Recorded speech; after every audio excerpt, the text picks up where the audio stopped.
I worked in advertising and marketing for a lot of years. And while I didn't work for American Eagle, thankfully, I do want to talk about how this ended up being the debacle that it has turned out to be. This has to do with something that's endemic to the advertising and marketing industry, which is that there aren't enough people of color in senior positions within these companies. So I think it will surprise no one that this happens to be the head of American Eagle. I don't know anything about him. Craig may be a very nice man, but he is middle-aged to older white man, and he's the one who calls the final shots for what gets put out for American Eagle. And what he talks about in this particular article says everything that you need to know, really, about why this campaign ended up the way that it did. Retail is in the toilet right now. They needed to do something bold. They needed to do something big in order to be able to get people to pay attention to what is more or less a meh kind of brand.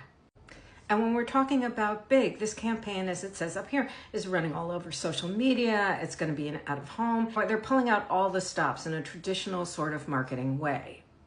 What is also interesting to note about this campaign is that traditionally this brand has targeted teens and tweens, and they were specifically using Sydney Sweeney in order to be able to attract millennials and Gen Z as new customers. They were using this campaign to broaden their consumer base. Probably not on purpose. He said the quiet part out loud on here when he says it's going to be super interesting to see men's reactions to Sydney as much as the aspirational reaction that Sydney has for her female fans. Another thing that's interesting in this article is that Sydney Sweeney is planning to come out with a lingerie brand.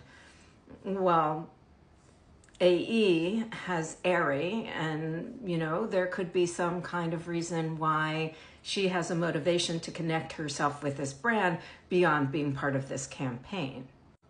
The last part of this that makes me kind of crazy is that this is tied into a cause marketing campaign. Now, I wrote a book more than a decade ago called Compassion Inc., and it's all about how brands connect themselves to causes, because it's a way to get people to buy a brand because they feel like they're doing something for the cause. Now, in this case, Sweeney has a new role in this biopic called Christy about Christy Martin. Supposedly, this is what has led Sweeney to want to connect the brand or the purchase of a pair of jeans to giving money to the crisis text line. That's great. But if you don't know this, there are companies that specifically tie celebrities to causes, and then they marry it all up together and connect it to a brand. Now, maybe Sweeney has somehow found the light as it relates to this topic because of the work that she did on this movie. I'm willing to give her that.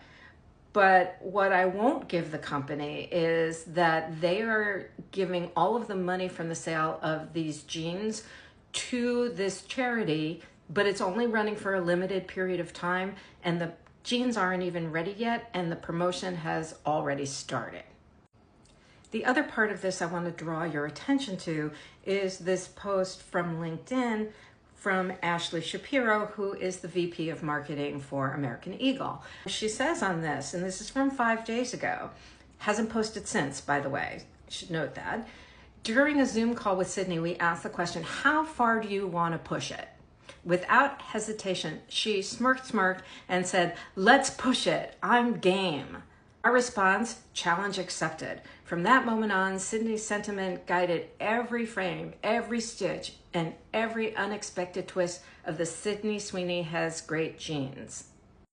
Then she goes on to list all these things that are part of the campaign, but then says the star power of Sydney and the double meaning behind the campaign has a culture-shaping power beyond anything I could ever have imagined being a part of. Just check your social feeds. So instead of acknowledging that they have alienated their consumer base, she thinks this is a great thing. She's going by the old adage, there's no such thing as bad PR. Well, that's no longer true. The process of putting an ad campaign together is very long. It starts with a concept.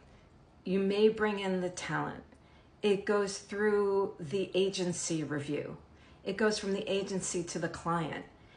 It gets seen over and over and over and over again. It is astonishing to me that no one anywhere along the gauntlet that this had to go through before it would get put into the marketplace said, you know what? We need to put a halt to this. We need to stop it. And I would have said that this was something that was created internally, because that's what often happens. If it's an ad that's created inside the agency, which is what happened with the Kendall Jenner Pepsi ad, there was nobody outside to say, oh, hold the brakes, something's wrong here. No, this had an outside agency. So we're going to see her face all over American Eagle. We're going to see it a huge billboard in Times Square. It's going to be in Las Vegas, which has its own problems, so I don't know how many people are going to see it there. But they can't pull back on this. I'm curious to see the response. And frankly, I'm waiting for them to do the PR thing that Kendall Jenner did, which was, oh, we had no idea what was in the campaign. Well, we know that that's just not true.